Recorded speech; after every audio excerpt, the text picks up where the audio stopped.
Start करता हूँ। जैसे कि हम लोग कोई भी वेबसाइट खोलते हैं, जैसे मेरा खुद का एक डोमेन है, ठीक है, यहाँ पे धीरेन्द्र.टेक मेरा खुद का डोमेन है। इस यहाँ पे अगर हम लोग देखेंगे तो एक वेबसाइट यहाँ खुलती है, ठीक है।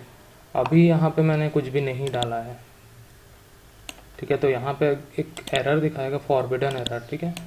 और जैसे ही मैं ये डोमेन को हिट करता हूँ तो एक वेबसाइट खुलती है यहाँ पे। अगर हम लोग कोई भी वेबसाइट यहाँ पे डोमेन को हिट करेंगे तो सर्वर पे रखा हुआ वो वेबसाइट जो है वो खुलेगा, ठीक है। तो आज हम लोग वही देखेंगे कि यहाँ पे इस वेबसाइट को कैसे अपलोड किया जाता है और क्या क्या चीज़ों की ज़रूरत होती है जिससे हम लोग एक वेबसाइट को पब्लिश कर सकते हैं।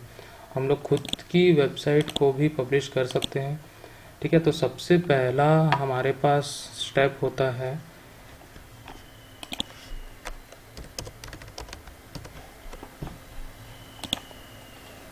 सबसे पहला स्टेप होता है domain name registration,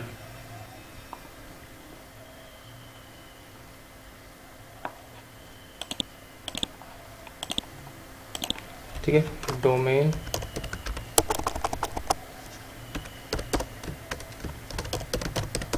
name registration, ठीक है।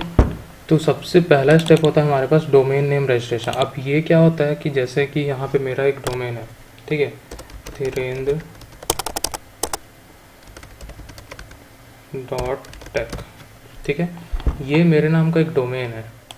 तो इस डोमेन पे मेरा एक वेबसाइट खुलेगा, ठीक है। तो यही हम लोग को परचेज करना होता है।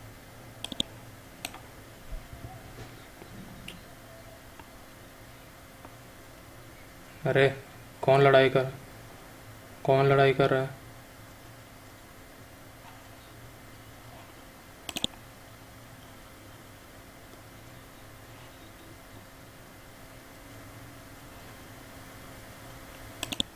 ठीक है, तो हम लोग यहाँ पे क्या किए हैं, एक डोमेन मैंने परचेज़ किया हुआ है, ठीक है। तो डोमेन परचेज़ करते कहाँ से वो हम लोग देखते हैं, ठीक है। वेबसाइट बहुत सारी अवेलेबल है इंटरनेट पे, जैसे कि हम लोग देखते हैं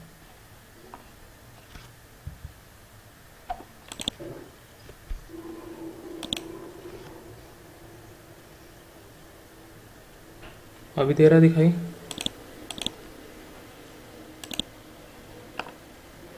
अभी दिखाई दिख रहा है, दिख रहा है कि नहीं पूरी ब्लैक स्क्रीन, आपका नेट नहीं चल रहा होगा फिर,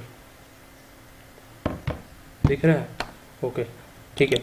तो अभी हम लोग क्या कर रहे हैं कि डोमेन नेम रजिस्ट्रेशन करेंगे, ठीक है। तो उसके लिए बहुत सारी वेबसाइट अवेलेबल है हमारे पास, जैसे GoDaddy.com, ठीक है, सबसे फेमस है, पॉपुलर है, ठीक है। तो इससे हम लोग क्या कर सकते हैं, इस टाइप का GoDaddy का एक वेबसाइट है जिससे हम लोग को बहुत सारे डोमेन परचेज करने के लिए ऑप्शन मिल जाते हैं। जैसे कि यहाँ पे हम लोग देख सकते हैं .com, ठीक है, कितना रुपए बोल रहा है यहाँ पे, 199 रुपीज़ बोल रहा है, ठीक है। .in का डोमेन जो है 149, ठीक है, .club 129, .city, इस टाइप से हम लोग देखते हैं कि यहाँ पे जो URL दिखता है GoDaddy.com, ठीक है, ये एक डोमेन होता है जिसके थ्रू हम लोग कोई भी एक वेबसाइट को खोल सकते हैं, ठीक है। जैसे हम लोग का एक नाम रहता है, वैसे यहाँ वेबसाइट को हम लोग एक नाम देते हैं, ठीक है। ये नाम जो होता है वो यूनिक होना चाहिए पूरे के पूरे वर्ल्ड में, ठीक है। अगर एक जैसे कि मान लो ये GoDaddy.com फिर से मैं रजिस्टर करना चाहता हूँ तो वो मुझे नहीं मिलेगा, ठीक है। अगर मैं यहाँ पे सर्च करता हूँ, जो मेरा वेबसाइट का नाम है धीरेन्द्र.टेक, ठीक है। तो धीरेन्द्र.टेक जो है वो मैं सर्च करता हूँ यहाँ पे, तो अवेलेबल है कि नहीं वो हम लोग देख लेते हैं, ठीक है। ये देखो, धीरेन्द्र.टेक इज टेकन, ठीक है। अब वो कौन लिया है वो नहीं बताएगा, लेकिन टेकन मतलब पहले से कोई ले चुका है ऐसा बोलेगा, ठीक है। तो साथ में और भी सजेशंस हम लोग को मिल जाते हैं यहाँ पे, धीरेन्द्रटेक.com, ठीक है, 199 में धीरा.टेक, इस टाइप से अलग अलग हम लोग को डोमेन के ऑप्शन मिल जाते हैं। तो हम लोग कोई भी एक खरीद सकते हैं, ठीक है। तो वैसे ही हम लोग को और भी वेबसाइट्स मिलते हैं, जैसे कि हम लोग यहाँ देखते हैं bigrock.com, ठीक है। तो bigrot.com क्या करता है, ये भी हम लोग को डोमेन्स परचेज करने के बहुत सारे ऑप्शंस देता है, जिससे हम लोग अपना मनपसंद डोमेन खरीद सकते हैं। ठीक है, यहाँ से भी अगर मैं सर्च करता हूँ तो सेम चीज़ बोलेगा। यहाँ पे भी अगर हम लोग देख सकते हैं कि .com जो है 799 में अवेलेबल है, .net वाले डोमेन जो है 899, .in वाले थोड़े सस्ते होते हैं 399 मिल रहा है। ठीक है, .co, .org, .co, .in, .biz। ठीक है, जितने भी डोमेन्स होते हैं सबका अलग अलग पर्पस होता है। ठीक है, तो डोमेन्स जो होते हैं सबका अलग अलग पर्पस होगा। जैसे .com जो है, अगर हम लोग कोई भी कमर्शियल यूज़ के लिए हम लोग एक वेबसाइट बनाना चाहते हैं तो उसके लिए हम लोग .com का यूज़ करेंगे। .net जो है, जैसे कोई नेटवर्किंग है या ब्रॉडबैंड सर्विस है हमारे पास, तो उस लिए अगर हम लोग को कोई भी एक वेबसाइट बनानी है तो हम लोग .net का यूज़ करेंगे। ठीक है, अगर इंडिया से रिलेटेड कोई साइट है या फिर इंडिया में कोई बिज़नेस हम लोग करना चाहते हैं या कोई पर्सनल हम लोग को वेबसाइट बनानी है तो उसके लिए क्या करेंगे, हम लोग .in का यूज़ करेंगे। वैसे ही हम लोग यहाँ पे .co जैसे कोई कंपनी से रिलेटेड है या फिर कोई कोऑपरेटिव से रिलेटेड है तो उससे रिलेटेड से हम लोग कोई भी वेबसाइट बनाना चाहते हैं तो .co का यूज़ करेंगे। कोई भी हमारे पास ऑर्गेनाइजेशन है, ठीक है, जैसे कि NGO होते हैं या फिर कोई नॉन प्रॉफिट ऑर्गेनाइजेशन हो गया या प्रॉफिट ऑर्गेनाइजेशन हो गया या फिर कोई भी दूसरे ऑर्गेनाइजेशन, ठीक है, कोई कमिटी होती है, ठीक है, उससे रिलेटेड अगर कोई भी वेबसाइट हम लोग को बनाना है तो हम लोग .org डोमेन का यूज़ करते हैं। ठीक है, .co.in मतलब कंपनी और इंडिया। ठीक है, कि कोई भी कंपनी अगर इंडिया से रिलेटेड है, ठीक है, जैसे कि हम लोग यहाँ गूगल को देखते हैं तो google.co.in हम लोग को यहाँ दिखता है। ठीक है, मतलब एक कंपनी गूगल है वो इंडिया से रिलेटेड यहाँ पे हम लोग को वेबसाइट दिखाएगी। ठीक है, अगर हम लोग यहाँ पे देखेंगे तो हिंदी के अलग अलग, मतलब जो इंडियन लैंग्वेज के अलग अलग यहाँ पे हम लोग को लैंग्वेजेस मिल जाते हैं, मतलब ये सिर्फ और सिर्फ इंडिया के लिए है। ठीक है, तो वैसे ही हम लोग को एक co.in जो डोमेन होता है वो पर्टिकुलर कंपनी जो होती है वो अगर कोई दूसरे कंट्रीज़ में अलग अलग सर्विस दे रही है तो उसके लिए होता है। ठीक है, जैसे इंडिया के लिए है तो .co.in। ठीक है, वैसे .biz कोई भी अगर हम लोग बिजनेस कर रहे हैं, ठीक है, जैसे कि चिट फंड्स होते हैं या फिर कोई MLM होती है, मल्टी लेवल मार्केटिंग होती है, जैसे कि हम लोग Amway देखते हैं, HCM बिजनेस, ठीक है, इस टाइप को जो भी रहता है वो हम लोग .biz में देखते हैं। ठीक है, इतना समझ में आया? ठीक है, तो आगे देखते हैं कि जो मैंने यहाँ पे परचेस किया हुआ है धीरेन्द्र.tech। ठीक है, हम लोग यहाँ से कोई भी वेबसाइट ले लेते हैं, जैसे कि मान के चलो अजय के नाम से हम लोग वेबसाइट लेते हैं। ठीक है, अजय कुमार वर्मा, ठीक है, .com। ठीक है, तो मैं यहाँ पे हिट किया, देखते हैं अवेलेबल है कि नहीं है। सबसे पहले तो चेक करेंगे कि अवेलेबल है कि नहीं है। ठीक है, अजय कुमार वर्मा जो है 799 पर ईयर, ठीक है, अवेलेबल है ये। हम लोग इसको परचेज़ करेंगे। यहाँ पे बाई पे मैं क्लिक करता हूँ तो यहाँ पे हम लोग को और भी ऑप्शंस मिलते हैं। ठीक है, जैसे कि हम लोग को ईमेल चाहिए क्या, ठीक है, तो यहाँ पे हम लोग अगर ऐड कर देंगे तो हम लोग को वो दे देगा। ठीक है, बाई पे क्लिक करेंगे, ठीक है, और यहाँ पे चले जाएंगे माई कार्ट। ठीक है, यहाँ पे देखो 2 डोमेन ऐड हो गए हमारे पास। .net की हमारे पास ज़रूरत नहीं है, मैं इसको कर रहा हूँ चेकआउट। ठीक है, जैसे ऑनलाइन शॉपिंग करते हैं, कोई भी प्रोडक्ट हम लोग परचेज़ करते हैं, सेम वैसा ही चीज़ हम लोग को यहाँ पे मिलता है। बस वहाँ पे हम लोग कुछ साबुन तेल सब्जी खरीदते हैं, यहाँ पे हम लोग क्या खरीद रहे हैं, डोमेन खरीद रहे हैं। ठीक है, तो यहाँ पे देखो कुछ कुछ हम लोग को बिगरॉक इंस्टेंट भी मिल जाता है, जिससे हम लोग तुरंत वेबसाइट बना सकते हैं। यहाँ बोल रहा no coding no designing mobile ready. ठीक है, इस टाइप के सर्विस भी हम लोग को पहले से आजकल मिल जाते हैं। ठीक है, तो अगर हम लोग को लेना है तो इसको हम लोग चेक करेंगे, अगर नहीं लेना है तो इसको ऑफ कर देंगे। ठीक है, और यहाँ से जाएंगे कंटिन्यू टू चेकआउट। ठीक है, कंटिन्यू टू चेकआउट जैसे ही हम लोग करेंगे तो यहाँ पे हमारे कार्ड पे आ जाएगा ऑर्डर समरी। ठीक है, और यहाँ पे हम लोग कुछ कुछ ऑप्शन यहाँ चूज़ कर लेंगे और करेंगे नेक्स्ट। ठीक है, और यहाँ पे साइन इन कर लेंगे, या फिर अगर हमारे पास अकाउंट नहीं है तो यहाँ से हम लोग क्रिएट भी कर सकते हैं। ठीक है, तो मेरे पास है तो मैं साइन इन कर लेता हूँ अभी। ठीक है, साइन इन हो चुका है और यहाँ से हम लोग को बहुत सारे पेमेंट ऑप्शन मिल जाते हैं। ठीक है, मैं अभी पे तो नहीं करूँगा लेकिन मैं बता रहा हूँ। ठीक है, जैसे ही पेमेंट करोगे तो वैसे ही यहाँ पे हम लोग के अकाउंट में एक डोमेन परचेज होके मिल जाएगा, मतलब ऐड हो जाएगा। ठीक है, तो मैं यहाँ पे दिखा रहा हूँ कि कैसे हम लोग डोमेन जो मैं ख़रीदा हुआ है वो मैं यहाँ पे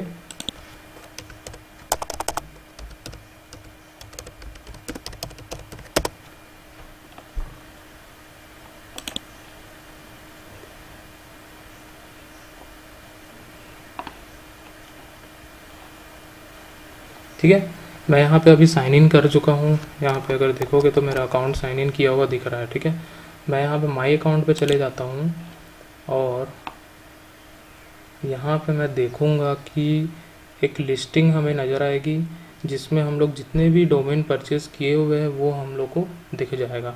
ठीक है, तो यहाँ पे देखो लिस्ट ऑफ ऑर्डर्स में अगर हम लोग देखेंगे तो यहाँ डोमेन नेम दिख रहा है। डोमेन नेम में हम लोग यहाँ देख सकते हैं कि एक डोमेन मैं ख़रीदा हुआ हूँ, प्रोडक्ट है डोमेन रजिस्ट्रेशन मार्च 29 को। ठीक है, एक्सपायरी डेट है 1 साल के लिए 2021 में। ठीक है, तो धीरेन्द्र डॉट टेक ये मेरा एक वेबसाइट है। ठीक है, या फिर डोमेन है। ठीक है, डोमेन नेम रजिस्ट्रेशन हम लोग कर चुके हैं, सबसे पहला स्टेप हमारा हो गया है। ठीक है, तो जैसे मैंने बताया यहाँ पे डोमेन नेम रजिस्ट्रेशन हम लोग कर चुके हैं, ये एक हम लोग डोमेन परचेज कर लिए। अब सेकंड चीज़ क्या है, होस्टिंग। ठीक है, होस्टिंग हम लोग देखेंगे। ठीक है, होस्टिंग होता क्या है, होस्टिंग मतलब होता है कि वेब स्पेस हम लोग परचेज करते हैं। ठीक है, अगर हम लोग यहाँ देखते हैं, अगर मैं इस पर क्लिक करता हूँ डोमेन पे, ठीक है, तो हम लोग को यहाँ पे बहुत सारे ऑप्शंस मिल जाते हैं। जैसे कि यहाँ पे बोल रहा है सिंगल डोमेन होस्टिंग।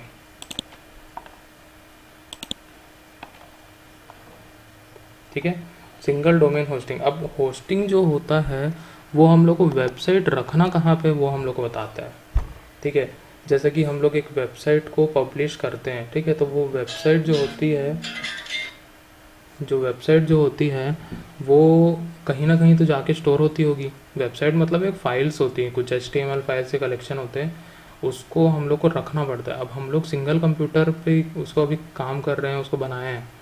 ठीक है, तो सेम कंप्यूटर से हम लोग उसमें नहीं चला सकते हैं। ठीक है, अभी तो अगर मेरे लोकल कंप्यूटर में अगर मैं कोई भी वेबसाइट को बना के रखता हूँ और इंटरनेट पे उसको खोलना चाहता हूँ तो वो नहीं खुलेगा। ठीक है, तो अगर उस टाइप की सर्विस हम लोग को चाहिए कि इंटरनेट पे वो लाइव दिखे हमेशा।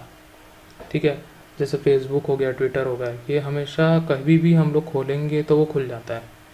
ठीक है, तो वैसे ही हम लोग को चाहिए कि हम लोग को जो वेबसाइट है वो कभी भी खुल जाए, तो उसके लिए हम लोग को होस्टिंग लेनी पड़ती है। होस्टिंग मतलब वेब का स्पेस रहता है, स्पेस मीन्स हम लोग को मेमोरी मिलेगी। ठीक है, तो डोमेन होस्टिंग जो होता है कि डोमेन को रखेंगे कहाँ पे। ठीक है, जैसे कि हम लोग को एक घर चाहिए होता है रहने के लिए, तो वैसे भी इस वेबसाइट को क्या चाहिए, एक घर चाहिए रखने के लिए। ठीक है, उस घर की जगह कितनी होनी चाहिए, मतलब मेमोरी कितनी होनी चाहिए।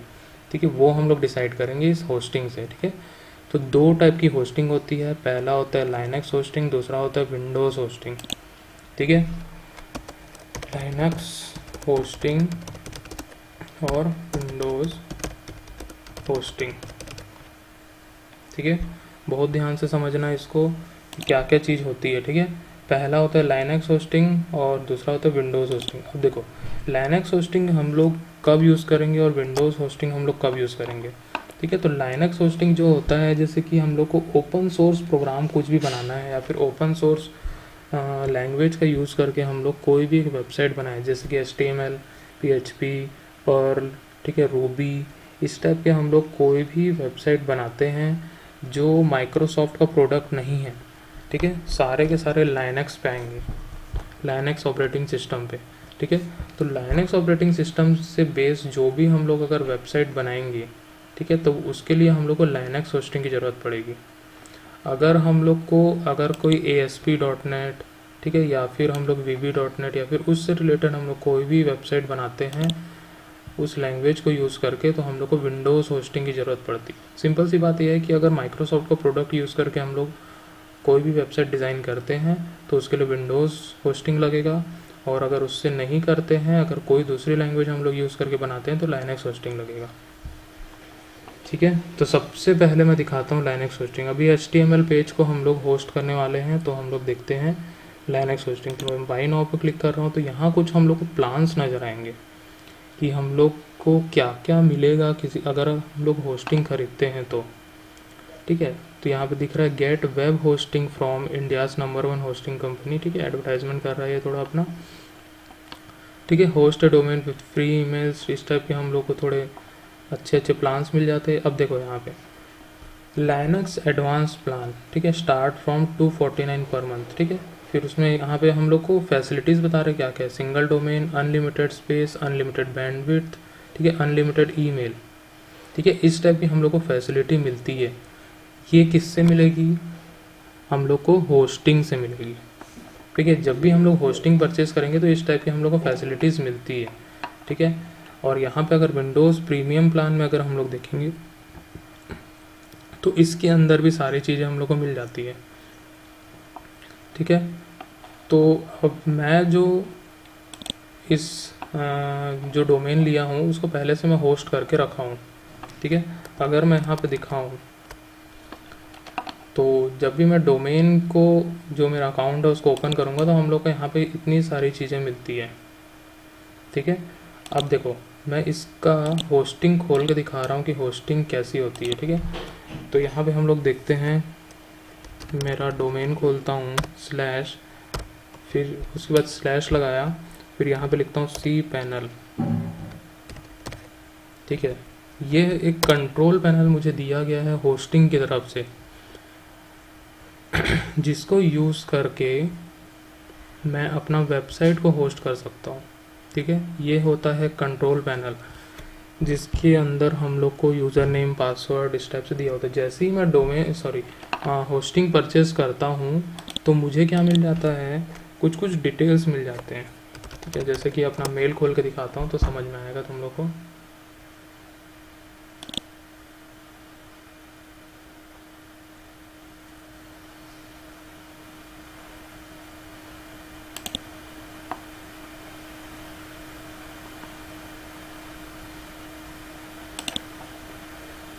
ठीक है, देखो जैसे ही मैं अपना मेल खोला तो यहाँ पे होस्टिंग क्रेडेंशियल फॉर धीरेन्द्र.टेक। ठीक है, यहाँ पे हम लोग को यूज़र नेम पासवर्ड मिल जाता है।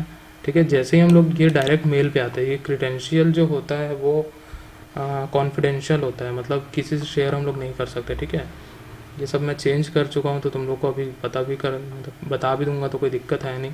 ठीक है, तो अब देखो यहाँ पे हम लोग को 2 नेम सर्वर मिलता है। अगर तुम लोग यहाँ देख सकते हो कि 2 हम लोग को यहाँ पे नेम सर्वर मिल जा रहा है।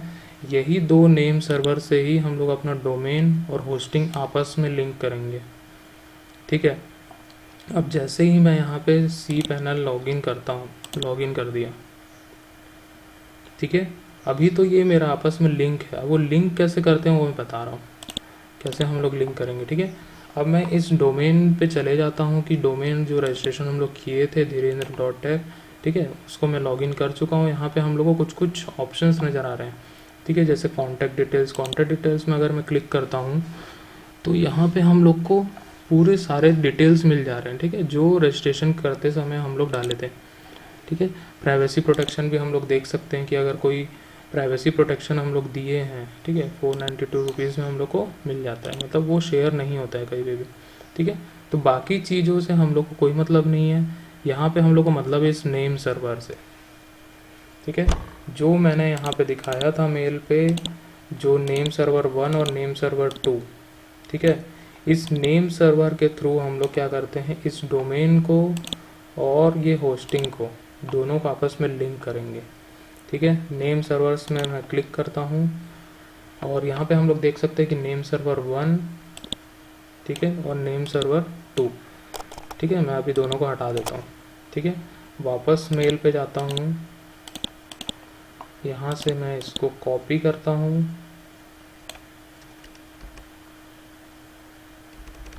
ठीक है, और यहाँ पे मैं पेस्ट कर देता हूँ। ठीक है, नेम सर्वर 2 भी मैं सेम वैसे ही करता हूँ। नेम सर्वर 2 को भी मैं कॉपी किया और यहाँ पे मैं नेम सर्वर 2 में पेस्ट कर दूंगा। जैसे ही मैं दोनों को पेस्ट करूँगा और अपडेट करूँगा, ठीक है, तो ये चेक करेगा, ठीक है। तो मेरा पहले से मैं डाल के रखा था तो वो अपडेट नहीं होगा फिर से। अगर वो होस्टिंग में चेंज करता हूँ तो हम लोग को यहाँ पे अपडेट करना होता है, ठीक है। जैसे ही हम लोग यहाँ पे नेम सर्वर डालते हैं दोनों, तो हमारा डोमेन और हमारा होस्टिंग दोनों आपस में लिंक हो जाता है। और जैसे ही हम लोग लिंक कर लेते हैं तो हम लोग का जो वेबसाइट है वो लाइव होना चालू हो जाता है, ठीक है। /cPanel हम लोग को मिल जाता है, मतलब एक cPanel जो कंट्रोल पैनल है हमारा, जो होस्टिंग की तरफ से हम लोग को मिला हुआ है, वो हम लोग का यहाँ पे खुलने लग जाता है, ठीक है। तो अब आ जाते हैं हम लोग इस होस्टिंग पे, ठीक है। ये होस्टिंग की तरफ से एक कंट्रोल पैनल हमको दिया गया है, जिसको लॉगिन करके हम लोग बहुत सारे ऑप्शंस यहाँ पे देख सकते हैं, ठीक है। जैसे फाइल मैनेजर है, इमेजेस है, डायरेक्टरी प्राइवेसी है, डिस्क यूसेज है, वेब डिस्क है, ठीक है, FTP अकाउंट्स, इस टाइप के हम लोग को बहुत सारे ऑप्शंस यहाँ पे मिलते हैं, ठीक है। अगर यहाँ पे साइड में जनरल इन्फॉर्मेशन की बात करें तो यहाँ पे हम लोग को प्राइमरी डोमेन हमारा क्या है, धीरेन्द्र.tech है, ठीक है। अब देखो यहाँ पे अगर हम लोग देखें, ठीक है, तो यहाँ पे क्या मिल रहा है हम लोग को, प्राइमरी डोमेन मिल जा रहा है धीरेन्द्र.tech, ठीक है। तो इसके पीछे एक शेयर्ड IP एड्रेस होगा, ठीक है। इस IP एड्रेस के थ्रू भी हम लोग उसको खोल सकते हैं, उस डोमेन को खोल सकते हैं, ठीक है। तो ये IP एड्रेस कैसे मिला, इस होस्टिंग की तरफ से मिला है, मतलब जहाँ पे भी होस्ट करेंगे उसका ये एड्रेस होता है, इंटरनेट एड्रेस होता है, ठीक है। ये पूरे वर्ल्ड में यूनिक होगा, जिसके थ्रू हम लोग का वेबसाइट खुलेगा, ठीक है। मतलब ये डोमेन नेम जो है उसको ये IP एड्रेस जो है रिजॉल्व करेगा। रिजॉल्व करना मतलब इस, जैसे कि हम लोग का फ़ोन नंबर है, ठीक है, तो फ़ोन नंबर को हम लोग डायरेक्ट याद तो नहीं रखते आजकल, हम लोग क्या करते हैं उसको कॉन्टैक्ट में सेव करके रखते हैं, ठीक है। तो यहाँ पे भी हम लोग को एक फैसिलिटी मिलती है कि हम लोग इस IP एड्रेस को एक नाम दे दें, ठीक है। वो नाम क्या है, ये डोमेन, ठीक है। हम लोग की होम डायरेक्टरी क्या है, यहाँ पे /home/धीरेन्द्र, इस टाइप का एक हमारे पास होम डायरेक्टरी है, ठीक है। तो वैसे ही हम लोग को यहाँ पे बहुत सारी चीज़ें मिल जाती है, जैसे कि मैं आगे दिखाऊं तो यहाँ पे डिस्क यूसेज में चले जाते हैं, तो हम लोग के पास 500 MB का स्पेस हम लोग लिए हुए हैं, ठीक है। मैं ये होस्टिंग जो है फ्री में लिया हूँ, तो मुझे 500 MB ही बस मिला है, ठीक है, क्योंकि मुझे उससे ज़्यादा की ज़रूरत नहीं है, ठीक है। बैंडविड्थ अगर देखें हम लोग तो यहाँ पे 400 MB हम लोग को मिलता है, ठीक है। तो इस टाइप से हम लोग को क्या है कि एक डिस्क यूसेज वेब पे मिल जाता है, वेब पे मतलब किसी सर्वर पे मिल जाता है। अब ये होस्टिंग जो हम लोग लिए हुए हैं, वो होस्टिंग हम लोग को कहाँ से मिला है, होस्टिंग की अगर बात करें तो कोई एक दुनिया में सर्वर होगा कहीं पे, वो पता नहीं मुझे कहाँ पे है, ठीक है। उसके अंदर बहुत सारी हार्ड डिस्क लगी होगी। अब उस हार्ड डिस्क में से मुझे छोटी सी एक 500 MB की मेमोरी मिली है,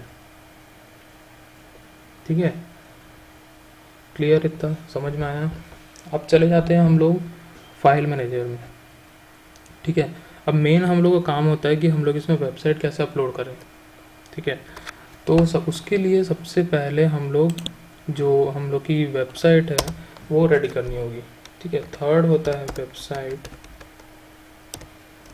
डिज़ाइनिंग, ठीक है।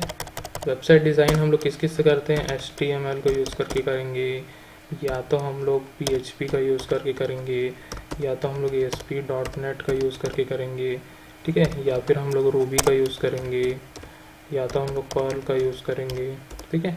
इस टाइप के बहुत सारे हम लोग को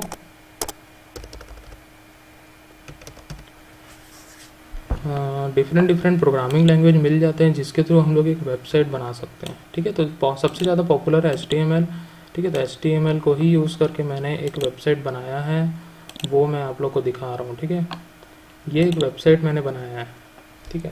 मैं इसको अगर खोल के दिखाऊँ तो कुछ इस प्रकार से एक वेबसाइट नज़र आएगा, ठीक है। ये मेरा पर्सनल है, अभी बन रहा है, सिर्फ मैं इसको डिज़ाइन किया हूँ, ठीक है। इस टाइप का एक वेबसाइट मैंने बनाया हुआ है,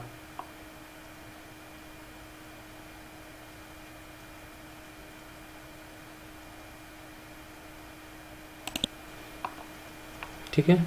तो यही वेबसाइट को मैं अभी होस्ट करूँगा,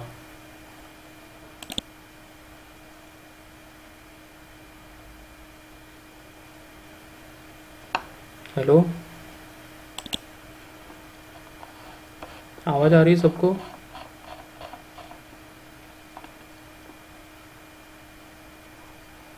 ओके, ठीक है। तो ये हमारे पास एक वेबसाइट है जो मेरे सिस्टम में रखा हुआ है अभी, ठीक है। अब सेम इस फाइल्स को मैं, जैसे कि मैं, ये वाला फाइल है मेरा, ठीक है, मैं इसको कट करता हूँ और डेस्कटॉप पे ले जाके पेस्ट कर देता हूँ, ठीक है। अगर हम लोग देखें तो ये हमारा एक वेब नाम का एक, मैं इसको रीनेम करता हूँ, ठीक है, इसको लिख देते हैं वेबसाइट।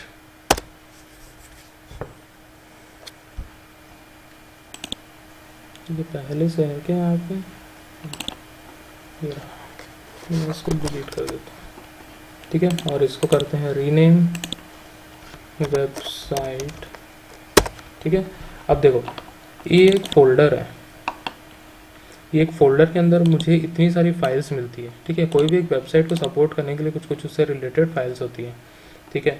तो यहाँ पे हम लोग एक वेबसाइट देख रहे हैं जो स्टैटिक वेबसाइट है, जिसके अंदर सिंगल HTML पेज है, ठीक है। उसके सपोर्ट में यहाँ पे जावास्क्रिप्ट के कुछ फाइल्स होंगे, एक दो, ठीक है। फिर उसके बाद अगर देखें तो कुछ इमेजेस होंगे यहाँ पे, ठीक है, इस टाइप के कुछ कुछ इमेजेस हैं, ठीक है। फिर उसके साथ में यहाँ पे CSS की कुछ कुछ फाइल होगी, जो हम लोग देखे थे CSS मतलब कैस्केडिंग स्टाइल शीट, ठीक है, जो हम लोग को यहाँ पे मिल जाती है, ठीक है। तो 3 टाइप की फाइल्स हम लोग यहाँ देखते हैं, HTML, जावास्क्रिप्ट और cascading style sheet CSS file, ठीक है। 3 टाइप की फाइल जो होती है कंप्लीट रिस्पॉन्सिबल होती है कोई भी एक वेबसाइट को बनाने के लिए, ठीक है। तो मैं इसको क्लोज करता हूँ और सबसे पहले इसको मैं एक जिप फाइल बना लेता हूँ, ठीक है। राइट क्लिक करूँगा इसके ऊपर, ऐड टू आर्काइव करूँगा, ठीक है। इस टाइप्स को हम लोग को एक डायलॉग बॉक्स देखने मिलेगा, ठीक है। ये विनजिप के थ्रू हम लोग करते हैं या फिर विनरार के थ्रू हम लोग करते हैं, ठीक है। हम लोग यहाँ रार फाइल भी बना सकते हैं, बेहतर है कि जिप फाइल बनाओ, छोटा फाइल बनता है, ठीक है। यहाँ पे अगर रार फाइल देखोगे तो यहाँ पे डिक्शनरी में दिखाएगा 4096 मतलब 4 MB की बनेगी, अगर जिप फाइल बनाओगे तो 32 KB की बनेगी, ठीक है। तो बेहतर है जिप फाइल बनाओ, जल्दी अपलोड होगा, ठीक है। तो ओके करेंगे और यहाँ पे हम लोग को एक जिप फाइल मिल जाएगी, ठीक है। अब इस जिप फाइल को हम लोग को अपलोड करना है, ठीक है। अब अपलोड करने के लिए हम लोग देखते हैं इस cPanel के फाइल मैनेजर को ओपन करेंगे, ठीक है। cPanel के इस फाइल मैनेजर को ओपन करेंगे तो हम लोग का एक FTP क्लाइंट खुलेगा, ठीक है। इसको बोलते हैं हम लोग फाइल ट्रांसफ़र प्रोटोकॉल क्लाइंट, ठीक है। तो FTP की हेल्प से हम लोग का वेबसाइट डिज़ाइन हो गया। अब क्या करेंगे, अपलोड, ठीक है।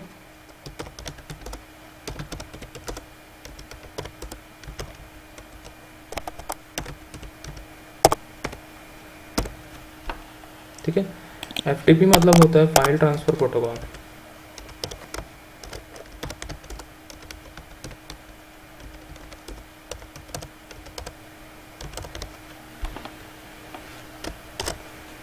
ठीक है।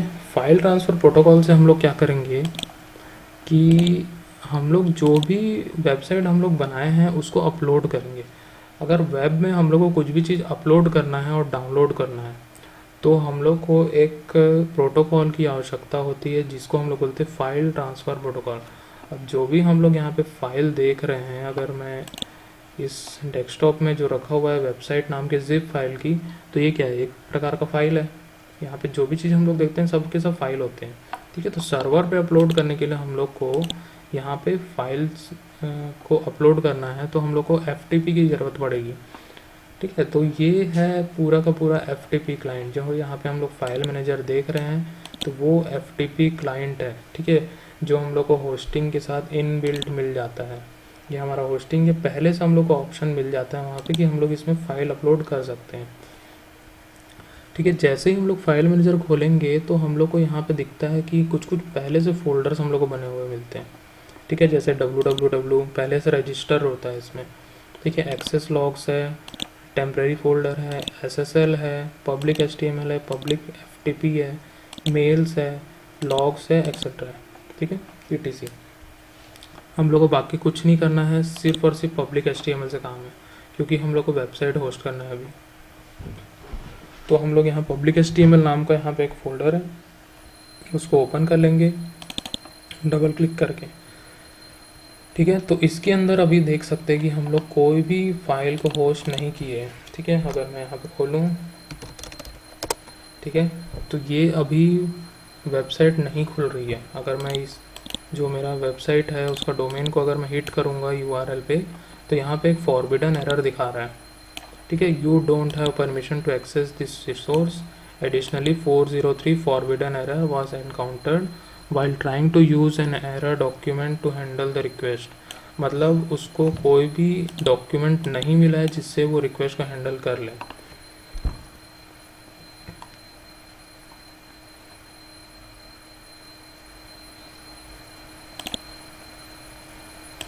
ठीक है, तो हम लोग यहाँ पे देख सकते हैं कि कैसे अपलोड करेंगे।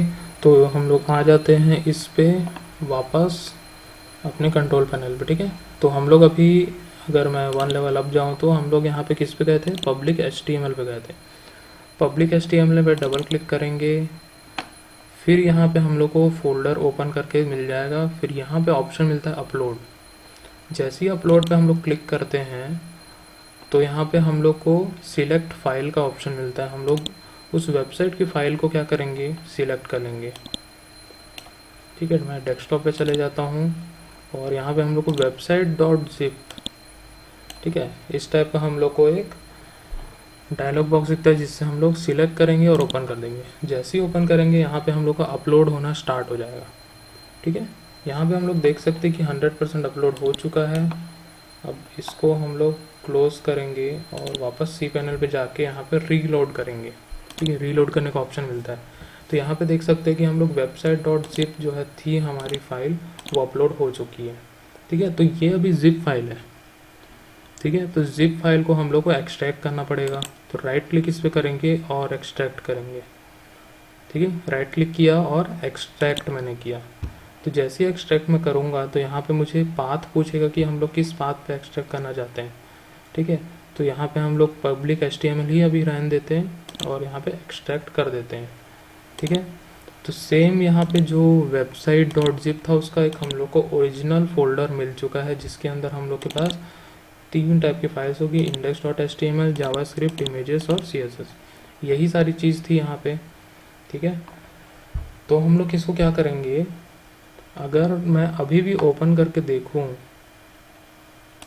तो हम लोग को यहाँ पे अभी भी, अगर मैं इसको रिफ्रेश करता हूँ, ठीक है, तो अभी भी यहाँ पे मुझे क्या मिल रहा है, फॉरबिडन एरर ही मिल रहा है। लेकिन अगर मैं /website अगर लिखूँ, ठीक है, तब हम लोग का वेबसाइट खुल जाएगा। ठीक है, तो कायदे से ऐसा होना नहीं चाहिए, क्योंकि हम लोग का जो वेबसाइट है उस वेबसाइट नाम के फोल्डर के अंदर में, तो हम लोग को उसका पूरा पाथ देना है। लेकिन होना क्या चाहिए कि सिर्फ धीरेन्द्र.tech अगर मैं खोलूँ तो हम लोग को यहाँ पे हम लोग का वेबसाइट मिल जाए। ठीक है, तो मैं उसके लिए क्या करूँगा, इस cPanel पे चले जाता हूँ और इसको क्लोज कर देते हैं सबसे पहले। और यहाँ पे हम लोग सिलेक्ट ऑल करेंगे, इसको मूव करेंगे। ठीक है, मूव कहाँ पे करेंगे, public.html के अंदर में। ठीक है, यहाँ पे पाथ दिख रहा है। अगर public.html के अंदर सारी फाइल्स हम लोग रखते हैं, ठीक है, अभी देखो यहाँ पे सारी फाइल्स हमारे पास अवेलेबल हैं, index.html, JS, images, CSS। ठीक है, अब अगर मैं इसको ओपन करता हूँ, सिर्फ और सिर्फ प्योर हमारा डोमेन धीरेन्द्र.tech, ठीक है, अब ये फाइल ओपन हो जाएगा। ठीक है, अभी हम लोग देख सकते हैं कि सिर्फ और सिर्फ इतना ही लिखने से हम लोग का वेबसाइट खुलना स्टार्ट हो गया है। ठीक है, अगर अभी आप लोग भी अगर ये वाला वेबसाइट अगर खोल के देखोगे तो अभी आपको लाइव दिख रहा होगा ये।